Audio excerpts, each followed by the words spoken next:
ماہ شعبان کی اختصاص اور اس کی فضیلت کا بطور خاص انکار کرنا یہ کسی شخص کے علم میں کمی، مطالعہ میں کمی اور نقص ہو سکتا ہے۔ یہ حق نہیں پہنچتا کہ مطالعہ کی کمی، علم کی کمی کی وجہ سے کوئی چیز، کسی بدیہی حقیقت کا کوئی شخص انکار کر دے۔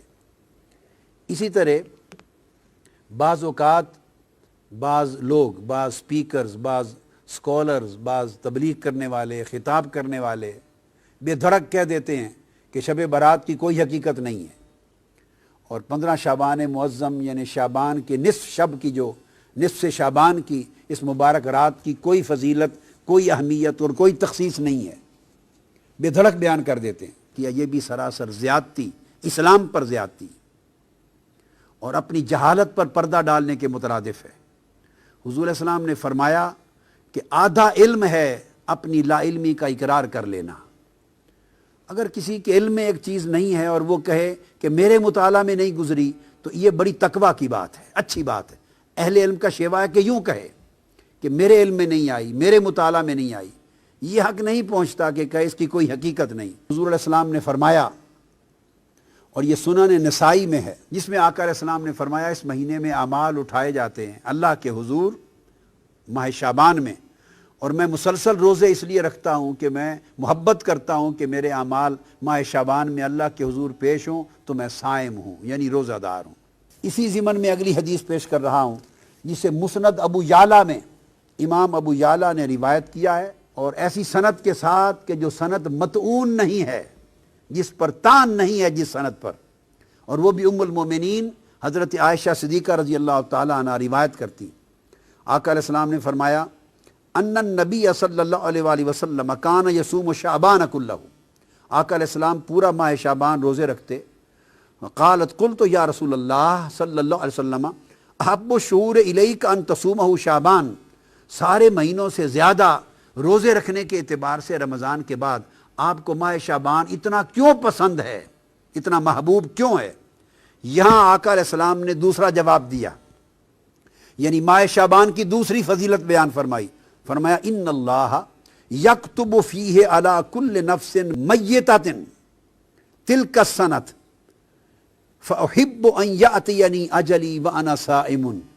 فرمایا کہ اے عائشہ، اس مہینے ہر وہ شخص میتہ، ہر وہ شخص جو مرنے والا ہے، جس پر موت آنی ہے، ہر مرنے والے شخص کی اس سال میں اللہ تبارک و تعالی وہ شخص لکھ دیا جاتا ہے۔ یعنی جس شخص کی 15 شعبان معظم کے بعد، اس مہینے کے بعد اگلے سال کے ماہ شعبان تک جس شخص کے لیے موت مقدر کر دی گئی ہے، لکھ دی گئی ہے، اور ملک الموت نے اس کی روح کو اگلے سال میں آ کے قبض کرنا ہے، آقا علیہ السلام نے فرمایا تو اس سال میں یہ لکھ دیا جاتا ہے کہ یہ لوگ ہیں جن کی روح اس سال میں قبض کی جائے گی۔ آقا نے فرمایا فأحب ان یأتینی اجلی وانا صائم، تو میں چاہتا ہوں کہ میری اجل جب آئے، یعنی میری اجل کا وقت جب لکھا جائے تو میں اس وقت روزے کی حالت میں ہوں، میں پسند کرتا ہوں اس بات کو۔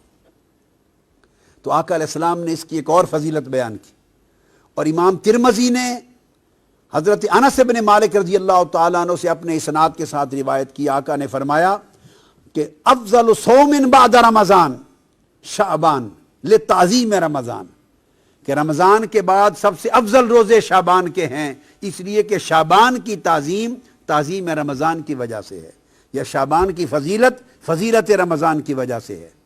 اب ان دو حدیثوں کے بعد میں اس وقت نصف شب رمضان کے موضوع پر ترمذی شریف کی طرف آ رہا ہوں۔ صحیح بخاری اور صحیح مسلم سے عمومی شعبان کی فضیلتیں بیان ہو چکی، اب صحیح سیاہ ستہ کی معتبر کتاب جامع ترمذی، سنن ترمذی، اس کی طرف آ رہے ہیں۔ اس کا باب 39۔ اب وہ لوگ اس پر توجہ کریں جن کا یہ خیال ہے کہ شب برات کا اور 15 شب شعبان کا کوئی وجود، کوئی حقیقت اور کوئی فضیلت اور کوئی تخصیص نہیں ہے۔ انہیں چاہیے کہ کتب حدیث کھول کے پڑھیں، یا اساتذہ کے پاس، شیوخ کے پاس زانو تلمذ طے کریں قبل اس کے کہ وہ جھوٹے فتوے جاری کریں جہالت پر مبنی۔ باب 39 امام ترمذی نے باب قائم کیا ہے، باب ما جاء فی لیلۃ النصف من شعبان، 15ویں شب شعبان کی فضیلت میں باب قائم کیا امام ترمذی نے، اور عنوان ہی یہ شب نصف شعبان قائم کیا اس عنوان کے ساتھ۔ اور آگے پھر امام ترمذی نے حدیث نقل کی ہے، جس حدیث کی راوی پھر ام المومنین حضرت عائشہ صدیقہ رضی اللہ تعالی عنہ ہیں، اور ان سے روایت کیا ہے حضرت عروہ نے عن عروۃ عن عائشہ رضی اللہ تعالی عنہ قالت فقدت رسول اللہ صلی اللہ علیہ وآلہ وسلم لیلۃ فخرجت فاذا هو بالبقیع۔ اب یہاں دو باتیں ثابت ہوں گی۔ ام المومنین عائشہ صدیقہ رضی اللہ تعالیٰ عنہ فرماتی ہیں اس 15 شعبان کی رات تھی، جسے ہم شب برات کہتے ہیں، یہ 15 نصف شعبان کی رات تھی۔ میں نے اچانک رات کو دیکھا کہ آقا علیہ الصلوۃ والسلام اپنے بستر مبارک پہ آرام فرما نہیں تھے۔ جب میں نے دیکھا کہ بستر پہ آرام فرما نہیں ہیں تو میں فوراً گھر سے نکل پڑی آپ کی تلاش میں۔ جب تلاش میں نکلی تو فیضا ہوا بالبقیع، میں نے آقا علیہ السلام کو جنت البقیع یعنی بقیع کے قبرستان میں پایا۔ یہاں سے دو باتیں ثابت ہوئیں، ایک امام ترمذی کا 15 شعبان کی شب کے عنوان سے پورا باب قائم کرنا، اور سیدہ عائشہ صدیقہ رضی اللہ تعالی عنہا سے آقا علیہ السلام کی اس سنت کو روایت کرنا کہ 15 شعبان کی شب اٹھ کر عبادت کرنا آقا علیہ السلام کی سنت تھا بطور خاص۔ اور صرف عبادت نہیں، اس شب آقا علیہ السلام قبرستان تشریف لے گئے، جنت البقیع میں تشریف لے گئے۔ تو دو سنتیں ثابت ہوئی۔ بعض لوگ اس مغالطے میں بھی مبتلا ہیں، اور میں نے پڑھا ہے بعض اخبارات میں، بعض لوگوں نے کہہ دیا کہ قبرستان جانا اور فاتحہ کرنا بھی اس رات میں کہیں ثابت نہیں ہے۔ تو دیکھیے یہ سنن ترمذی کے باب سے ثابت ہے، آقا علیہ السلام کی سنت سے ثابت ہے کہ عائشہ صدیقہ رضی اللہ تعالی عنہ نے آپ کو جنت البقیع میں پایا، اور جب آپ ان کے پاس پہنچی تو آقا علیہ السلام نے فرمایا اکنت تخافین ان یحیف اللہ علیک ورسولہ، اے عائشہ صدیقہ رضی اللہ تعالیٰ عنہ، دوڑتی دوڑتی مجھے تلاش کرنے کے لیے آئی ہو، تمہارا کیا خیال ہے اللہ اور اللہ کا رسول تمہاری حق تلفی کرے گا؟ اب یہاں ایک بڑا لطیف نکتہ ہے، ان کو ایک گمان گزرا تھا جس کو آگے بیان کرتی ہیں، قلت یا رسول اللہ انی ظننت انک اتیت بعد نسائک، یا رسول اللہ صلی اللہ علیہ وسلم مجھے خیال گزرا، گمان گزرا کہ شاید آپ کسی اور زوجہ مطہرہ کے حجرے میں تشریف لے گئے ہوں۔ یعنی وہ رات باری کے اعتبار سے ام المومنین عائشہ صدیقہ کی تھی، اور ایک بتقاضۂ بشریت جب اٹھی نصف شب رات کو 15 شعبان کو تو دیکھا آقا تشریف فرما نہیں ہے، ایسے بتقاضۂ بشری خیال آیا کہ کہیں آقا علیہ السلام کسی اور زوجہ مطہرہ کے ہاں تشریف نہ لے گئے ہوں۔ اب آقا علیہ السلام ان کے ذہن میں اس مخفی خیال کو جان گئے، یہ اس نبی کی بصیرت ہے، یہ اس نبی کا علم ہے، نبی کا کشف ہے، نبی کی نگاہ ہے کہ وہ کس خیال کے پیش نظر وہ تلاش کر رہی ہیں۔ تو آپ نے فرمایا ایک تو جان گئے، دوسرا فرمایا کیا تیرا خیال ہے کہ اللہ اور اللہ کا رسول وہ تمہاری حق تلفی کریں گے؟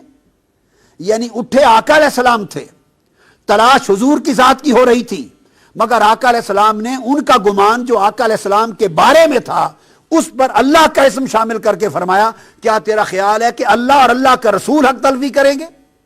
یہ نہیں فرمایا کہ رسول حق تلفی کرے گا، نہیں، بلکہ فرمایا کہ اللہ اور اللہ کا رسول ایسا کریں گے۔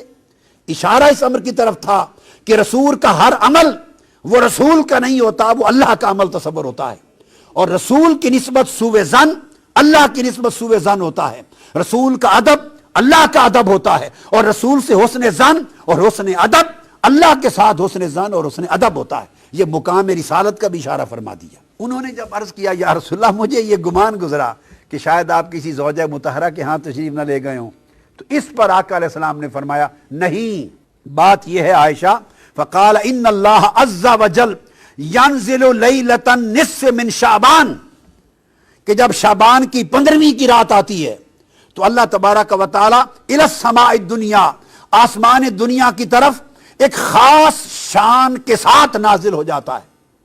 اب آپ دیکھیے، یوں تو آسمان دنیا کی طرف ہر رات کے پچھلے پیر نازل ہوتا ہے، تو جب نصف شعبان کی رات کی تخصیص فرمائی تو اس کا مطلب ہے اس رات کسی اور شان کے ساتھ، بڑی عظیم مغفرت کے اعلان کے ساتھ، عظیم رحمتوں کے اعلان کے ساتھ، عظیم عطا اور سخا کے اعلان کے ساتھ اتر آتا ہے فَيَغْفِرُ لِأَكْثَرَ مِنْ عَدَدِ شَعْرِ غَنَمِ كَلْبٍ۔ تو ایک قبیلے کا ذکر کیا جن کے پاس بہت بکریاں ہوتی تھیں، فرمایا وہ قبیلہ جس کے پاس دنیا میں سب سے زیادہ بکریاں ہیں، ان بکریوں کے اوپر جتنے بال ہیں ان بالوں سے بھی بڑھ کر اس رات اللہ میری امت کی بخشش فرما دیتا ہے۔ اس لیے اس کو شب برات کہتے ہیں کہ اس رات دوزخ سے آزادی ہوتی ہے، برات ہوتی ہے، بخشش کا اللہ کی طرف سے اعلان ہوتا ہے۔ اور اس کے بعد امام ترمذی روایت کرتے ہیں وفی الباب عن ابی بکر الصدیق، اسی باب میں اسی موضوع پر یہ حدیث سیدنا ابو بکر صدیق رضی اللہ تعالیٰ عنہ نے بھی روایت کی ہے۔ تو 15 شعبان کی رات کی اہمیت حضور کی سنت سے ثابت ہوئی، سیدنا صدیق اکبر کی روایت سے ثابت ہوئی، اور ام المومنین حضرت عائشہ صدیقہ رضی اللہ تعالیٰ عنہ کی روایت سے، جسے امام ترمذی نے مستقل باب قائم کر کے بیان کیا۔ سنن ابن ماجہ اس کا باب سن لیجئے، باب ما جاء فی لیلۃ النصف من شعبان، 15ویں شعبان کی رات کے بارے میں بیان، یہ امام ابن ماجہ نے روایت کیا، اور یہ روایت کرتے ہیں سیدنا علی ابن ابی طالب رضی اللہ تعالی عنہ سے۔ اب وہ راوی ہیں سیدنا مولا علی مرتضیٰ روایت کرتے ہیں قال قال رسول اللہ صلی اللہ علیہ وآلہ وسلم اذا کان لیلۃ النصف من شعبان۔ اب وہاں حضور علیہ السلام کی سنت کا بیان تھا کہ اٹھ کر 15 شعبان کی شب کو عبادت کرنا اور بطور خاص بقی میں قبرستان میں جا کر مرحومین کی بخشش کے لیے بھی دعا کرنا، اور اپنی بار اللہ کے حضور اپنی التجائیں بھی کرنا، اور آخرت کو بھی یاد کرنا۔ یہ ایک سنت تھی۔ اسی سنت کے تحت اس شب مسلمانوں کی بھاری اکثریت قبرستان جا کے فاتحہ خوانی کرتے اور اپنی آخرت اور موت کو یاد کرتے ہیں۔ یہ آقا علیہ السلام کی سنت ہے۔ اب اس کے بعد سیدنا مولا علی المرتضیٰ عن علی ابن ابی طالب رضی اللہ تعالیٰ عنہ، آقا علیہ السلام نے فرمایا کہ جب شعبان کی 15ویں رات آتی ہے تو آقا فرمایا فقوموا لیلہا وصوموا نہارہا، جب 15ویں شعبان کی شب آئے، شب برات، تو لوگوں اس رات قیام کیا کرو، نوافل پڑھا کرو، عبادت کیا کرو، اور اس کے دن کو یعنی 15ویں شعبان کے دن کو روزہ رکھا کرو۔ کیوں؟ پھر آقا علیہ السلام نے سبب بیان کیا، فرمایا فَإِنَّ اللَّهَ يَنزِلُ فِيهَا لِغُرُوبِ الشَّمْسِ إِلَى سَمَاءِ الدُّنْيَا۔ اب فرق یہ ہے، ہر رات اور 15ویں شعبان کی رات میں فرق یہ ہے، ہر رات اللہ تعالیٰ نصف شب کے بعد جب آخری حصہ رات کا 1/3 رہ جاتا ہے تو آخر شب اپنا نزول اجلال فرماتا ہے، نزول رحمت فرماتا ہے، اور اس وقت آسمان دنیا پہ آ کے بندوں کی بخشش کے لیے ندا فرماتا ہے۔ یہ آخر شب ہے۔ اور 15 شعبان کی رات کی خصوصیت یہ ہے، آقا نے فرمایا ینزل فیہا لغروب الشمس الی سماء الدنیا، کہ ادھر سورج غروب ہوتا ہے 14ویں شعبان کا، تو غروب آفتاب کے ساتھ ہی اللہ تعالیٰ آسمان دنیا پر اپنی شان قدرت کے ساتھ نزول اجلال فرماتا ہے، اور طلوع فجر تک اللہ تعالیٰ انسانوں کے قریب آسمان دنیا پر آ کر لوگوں کی بخشش و مغفرت کا سامان فرماتے رہتے ہیں۔ فَيَقُول، اور اللہ پاک فرماتا ہے أَلَا مِن مُسْتَغْفِرٍ لِّي فَأَغْفِرَ لَهُ۔ 15 شعبان کی شب اللہ پاک غروب آفتاب کے بعد سے اعلان فرمانا شروع کرتے ہیں، ہے کوئی مجھ سے استغفار کرنے والا، گناہوں کی معافی مانگنے والا، سو میں اس کو معاف کر دوں۔ الا مسترزقن فارزقہ، ہے کوئی مجھ سے رزق طلب کرنے والا، سو میں اس کے رزق میں وسعت عطا کر دوں۔ الا مبتلا فاعافیہ، ہے کوئی مصائب و آلام میں مبتلا شخص مجھ سے مانگے، سو میں اس کو عافیت عطا کر دوں۔ الا قضا الا قضا، ہے کوئی ایسا شخص، ہے کوئی ایسا شخص، یہ کہہ کے اللہ پاک اعلان فرماتا رہتا ہے اور اپنی عطا اور سخا کے دامن کو پھیلاتا رہتا ہے حتیٰ یطلع الفجر، حتیٰ کہ فجر طلوع ہو جاتی۔ یہ امام ابن ماجہ نے باب قائم کیا۔ کثرت کے ساتھ اس سبجیکٹ پر احادیث آئی ہیں اور ائمہ حدیث نے ابواب قائم کیے ہیں کہ یہ گمان کرنا کہ اس کی کوئی حقیقت اور بنیاد نہیں، یہ سوائے جہالت اور لا علمی کے اور کتب حدیث اور ذخیرے حدیث سے بے خبر ہونے کی اور کسی چیز پہ دلالت نہیں۔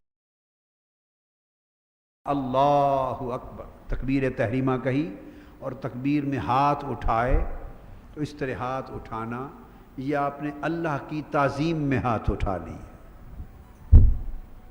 اللہ کی تعظیم میں پوری کائنات دنیا و ما فیہا ہر شے سے اس کی تعظیم میں ہاتھ اٹھا لیے۔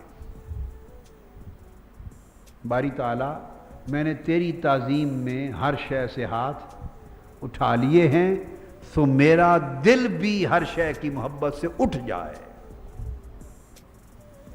ہاتھ اٹھا لیے، دل بھی ہر شے کی محبت سے اٹھ جائے۔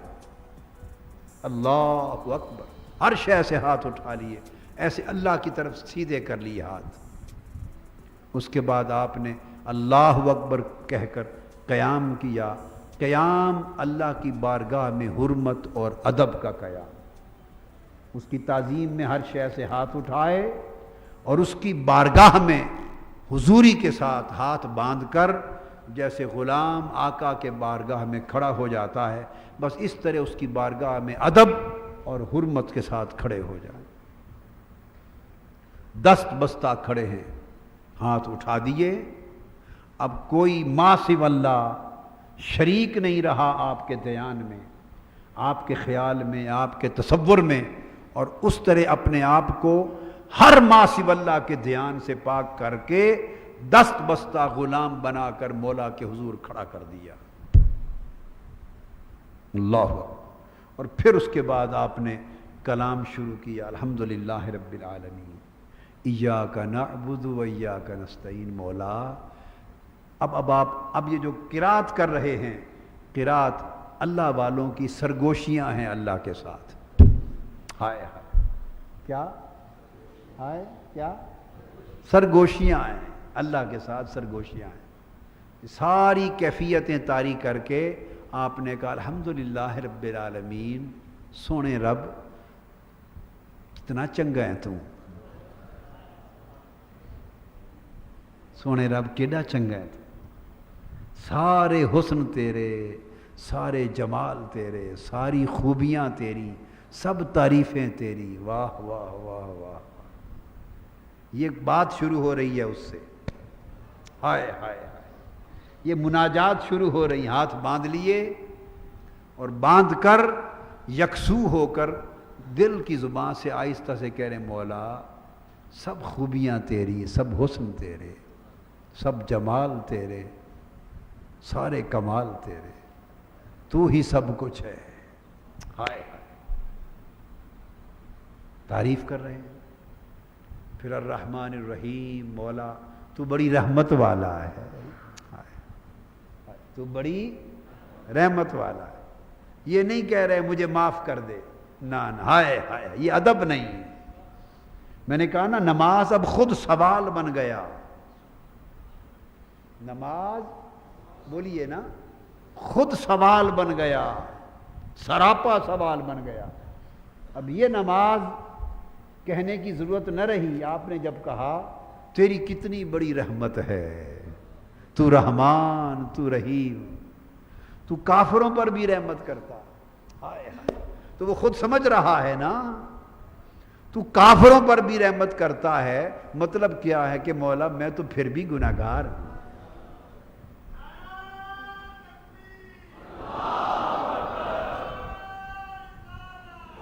ہائے ہائے، تو کافروں پر بھی رحمت کرتا ہے، کیا مطلب ہے؟ میں تو پھر بھی بولیے نا گناہگار ہوں۔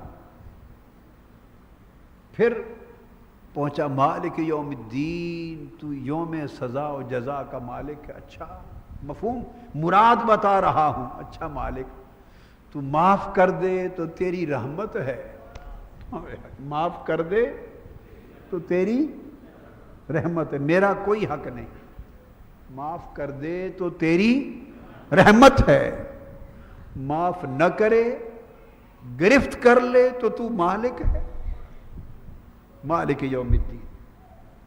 جو معاف نہ کرے گرفت کر لے، پکڑ لے، حساب کر لے تو مالک، بس اتنی بات کہہ کے چھوڑ دی۔ اتنی بات کہہ کر جو مولا تو سزا دے تو مالک ہے، معاف کر دے تو تیری رحمت ہے۔ ایاک نعبد و ایاک نستعین، مولا میری کیا ہے، میری تو بندگی بھی تیرے لیے،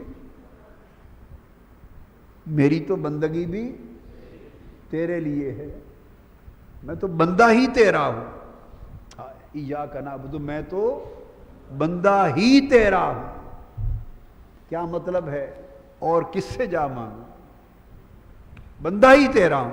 ایاک نستعین، اس لیے سائل بھی تیرا ہوں، سائل بھی تیرا ہوں۔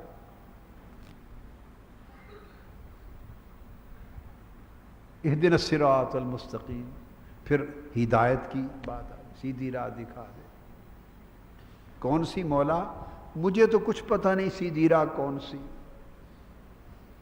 مجھے کچھ پتہ نہیں سیدھی راہ کون سی ہے۔ وہ جو تیرے بندے ہیں، جو تیرے یار ہیں، جو تیرے پیار میں ہیں، جو تیری محبت میں ہیں، جن پہ تیری نعمتیں ہوتی رہتی ہیں، جن پہ تیرے کرم کی بارشیں ہوتی رہتی ہیں، مولا اسی راہ پہ مجھے بھی چلا دے بس۔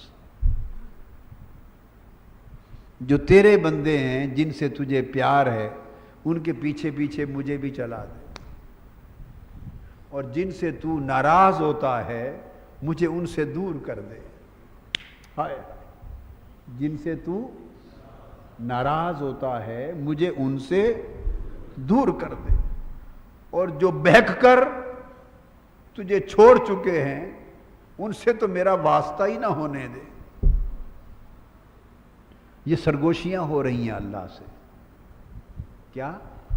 ہائے ہائے ہائے، نماز ایسی پڑھیں کہ پھر یہ ہائے ہائے، جب اس طرح آنکھیں بند ہوں ہلکی ہلکی اور سرگوشی کی کیفیت میں اس کے حضور کھڑے ہیں اور مولا سے نیاز ہو رہی ہے، راز اور نیاز کی بات ہو رہی ہے، سرگوشیاں ہو رہی ہیں۔ پھر آگے جو صورت ہے وہ پڑھیں، اور جب رکوع آئے تو رکوع تواضع ہے، عاجزی میں آ گئے، بس یہ سرگوشیاں کی اور اللہ کے حضور عاجزی میں جھک جائیں، عاجزی میں جھک جائیں۔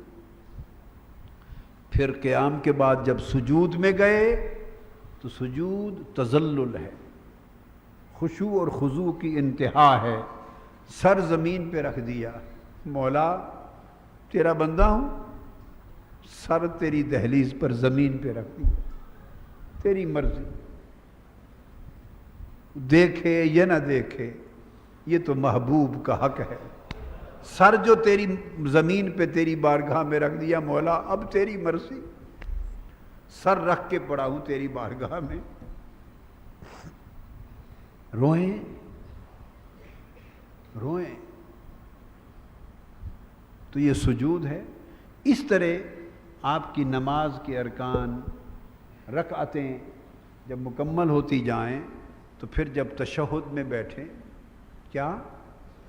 تشہد میں بیٹھیں، تشہد میں، تو اس تشہد میں بیٹھ کر اللہ کو ساری راز و نیاز، مناجات، ادب، احترام، حرمت، تعظیم، تواضع، بندگی، تذلل، خشوع خضوع، جو کچھ پاس تھا پیش کر دیا۔